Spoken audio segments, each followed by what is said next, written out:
I call Chris Hipkins. Thank you very much, Mr Chair.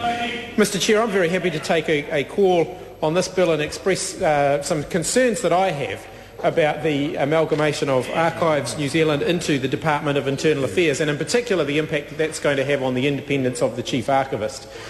And I don't think we can underestimate and understate the importance of that independence of the Chief Archivist, given the the importance of the material.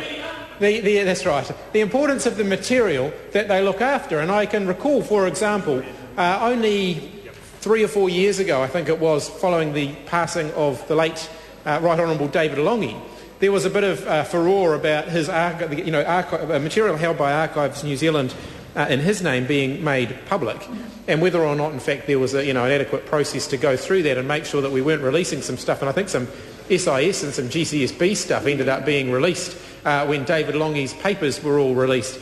And there was a review, I understand, of some of the practices and processes around... so he forgot to hand them back, that's right.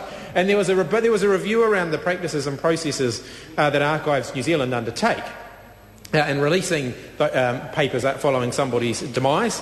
And I think one of the things that underscored, however, was the importance of the independence of archives as the guardians of our nation's history. Whatever was contained within those papers, however inconvenient it may be, the public, I guess, after a period of time, have a right to know what was going on and have access to that information. And Archives New Zealand record significant volumes of information regarding ministerial decisions, government decisions, members of parliament, the public records that may become inconvenient over time, and that ministers and members of parliament may not want to have seeing the light of day. And I think it would be very concerning if we created an environment in which any political pressure could be brought to bear very subtly behind the scenes on the Chief Archivist. And the concern that I have is if they are to be downgraded to a third-tier manager within the Department of Internal Affairs, then in fact the diminished significance of that role does leave them more open to pressure.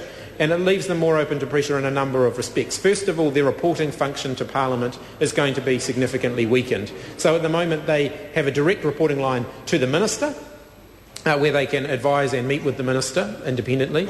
They have a direct reporting line to this Parliament. They present us with an annual report and all of the other documents that an independent agency would present to this Parliament.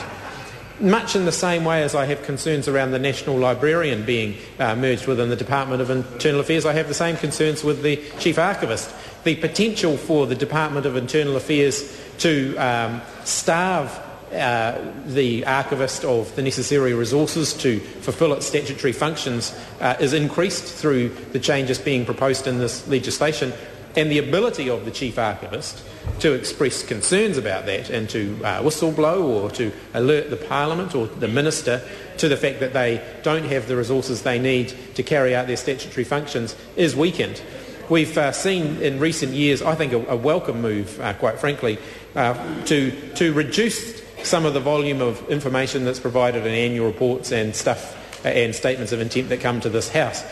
What I'm concerned about is when you get a department like the Department of Internal Affairs, which has such a broad range of totally incompatible functions, that if we try and shrink down the information that they present too much, we'll actually lose all meaning out of them, and we won't actually get Parliament receiving the information that it needs to.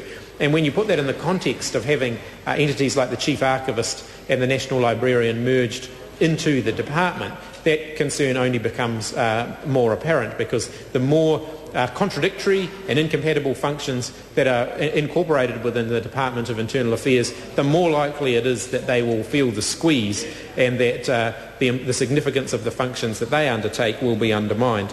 There have been significant concerns raised about this particular proposal by people who work in this area. The New Zealand Historical Association were particularly concerned about it. The New Zealand Society of Authors particularly concerned about it. They are concerned about having access potentially restricted to archive material if political constraints and political considerations become part of this mix.